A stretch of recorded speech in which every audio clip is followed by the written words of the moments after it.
Praise lord. దేవుని నామాన్ని బట్టి ఆదివారం ప్రత్యేకమైన వందనాలు మీకు తెలియపరుస్తున్నాను. పరిశుద్ధమైన కృపను బట్టి మనము ఆదివారానికి క్రమం తప్పకుండా దేవుని సన్నిధికి చాలా అద్భుతంగా బయలుదేరి వెళ్తూ ఉంటాం. అయితే దేవుని సన్నిధికి వెళ్తున్న మన జీవితాలు క్రమముగా దేవుని కొరకు ఏర్పాటు అవుతున్నాయా? దేవుని కొరకు దేవుని శక్తిని ధరించుకునే రీతిగా మన జీవితాలు ఉంటున్నాయా? ఆదివారం చర్చికి వెళ్తున్న మనము వాక్యానుసారమైన నడవడిక వస్తుందా? ఆదివారం ప్రార్థనకి వెళ్తున్న మనము దైవ భక్తితో ప్రార్థన చేయగలుగుతున్నామా? ఆదివారమే ప్రార్థనకి వెళ్తూ మన జీవితాలను మార్చుకోవడానికి ప్రయత్నం చేస్తున్న మనము క్రమము తప్పకుండా దేవునికి స్తుతి ఆరాధనలో తప్పకుండా మొదటిగా వెళ్ళి దేవుణ్ణి ఆరాధిస్తున్నామా? లేదు. కానీ దేవుని యొక్క వాక్యం చెప్తుంది, జ్ఞాని అయిన సొలొమోను ఈ వాక్యాన్ని ఇలా రాస్తున్నాడు. ప్రసంగి గ్రంథం 5వ అధ్యాయం 1వ వచనం చూసినట్లయితే, నీవు దేవుని మందిరమునకు పోవునప్పుడు నీ ప్రవర్తన జాగ్రత్తగా చూసుకొనుము. అంటే నీ ప్రవర్తన జాగ్రత్తగా చూసుకోమంటున్నాడంటే దేవుని మందిరం చాలా విలువైనదిగా మనము చూడగలుగుతున్నాం. పాత నిబంధన కాలంలో దేవుడు తన యొక్క మందిరానికి ఇచ్చిన అద్భుతమైన ఏర్పాటు ఎంత ఘనమైనదో. ఆయన సన్నిధిలోనికి వెళ్ళేవారు దీవించబడిలాగున ఆయన ఆశీర్వదించేవారు. ఈరోజు మనము దేవుని మందిరానికి వెళ్తూ దీవెన మనం తీసుకొని రాలేకపోతున్నాం, లేదంటే ఆశీర్వాదం తెచ్చుకోలేకపోతున్నాం, లేదంటే దేవుని యొక్క క్రమాన్ని మన జీవితంలో అలమర్చుకోలేకపోతున్నాం.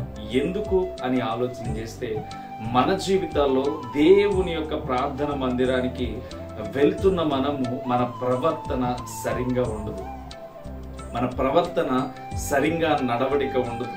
అందుకనే ఈ జ్ఞాని అయిన సొలొమోను ఒక స్పష్టమైన క్లారిటీ ఇస్తున్నాడు. నీవు దేవుని మందిరమునకు పోవునప్పుడు నీ ప్రవర్తన జాగ్రత్తగా చూసుకో.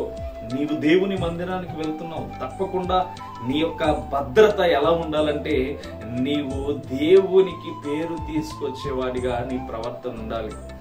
దేవుని గణపరిచేవాడిగా నీ ప్రవర్తన ఉండాలి.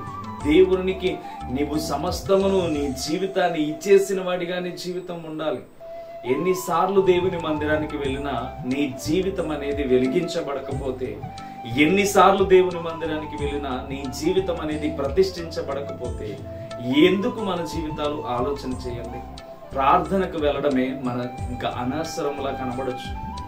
మరి ప్రార్థనకి వెళ్తున్న మనము దేవుని యందు భయభక్తులు కలిగి ఉండాలని వాక్యం చెప్తుంది.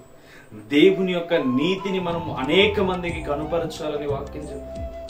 అనేక మంది జీవితాలకు మనము మాదిరికరముగా దేవుని ఏర్పాటును చూపించాలి అని దేవుని వాక్యం చెప్తుంది. మరి దేవుని మందిరానికి వెళ్తున్న నీవు దేవుని క్రమాన్ని నీలో అలవర్చుకుంటున్నావా? దేవుని ఉద్దేశాన్ని నీలో అలవర్చుకుంటున్నావా? దేవుడు చేసిన క్రియలకు తగినట్టుగా నీవు జీవిస్తున్నావా? దేవుడు చేసిన మార్గాలకు తగినట్టుగా నీవు నడుస్తున్నావా? ఈరోజు ఏ రీతిగా ఉంది నీ జీవితం? ఏ రీతిగా బ్రతుకుతున్నావు నీ జీవితంలో? దేవుని మందిరానికి వెళ్ళినప్పుడు నీ ప్రవర్తన జాగ్రత్తగా చూసుకోమని సొలొమోను చెప్తున్నాడు. కాబట్టి నీవు దేవుని మందిరానికి వెళ్తున్నప్పుడు జాగ్రత్తగా నీ ఉద్దేశాన్ని ఆలోచన చేస్తూ ముందుకు నడిపించు. ఎందుకంటే ఈ లోకంలో ఉన్న క్రియ వలన నీవు బందీవైపోయి దేవునికి వ్యతిరేకముగా జీవిస్తున్నావు. దేవునికి ఇష్టమైన వారిగా నీవు జీవిస్తే, దేవునికి నచ్చే విధముగా నీవు జీవిస్తే తప్పకుండా ఆశీర్వదించబడతావు, తప్పకుండా దీవించబడతావు, తప్పకుండా ఆశీర్వాదాలు పొందుకోవాలంటే నీ ప్రవర్తన దేవుని మందిరంలో సరిగ్గా ఉండాలి.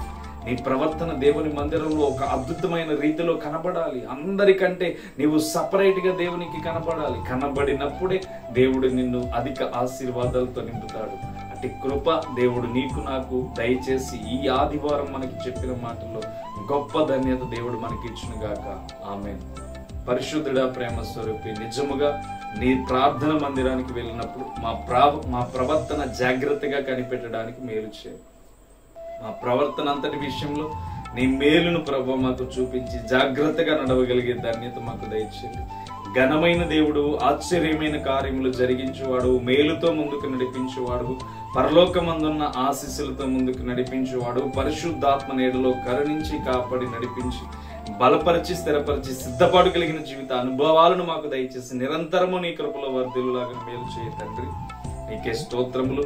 నిజముగా మందిరానికి వెళ్ళినప్పుడు మా ప్రవర్తన సరిగా చూసుకోవడానికి మేలు చేసి కార్యమును జరిగించిన యేసుక్రీస్తు నామమున అడుగుచున్నాం తండ్రి. ఆమేన్. దేవుని మందిరానికి వెళ్ళినప్పుడు మన జీవితాలు చాలా సక్రమంగా కనబడాలి. పరలోకమందున్న దేవుడు నీ హృదయాన్ని చూస్తుంది కనుక ఆ మందిరంలో దేవునితో గడపడం ప్రారంభించు. Praise the Lord. God bless you.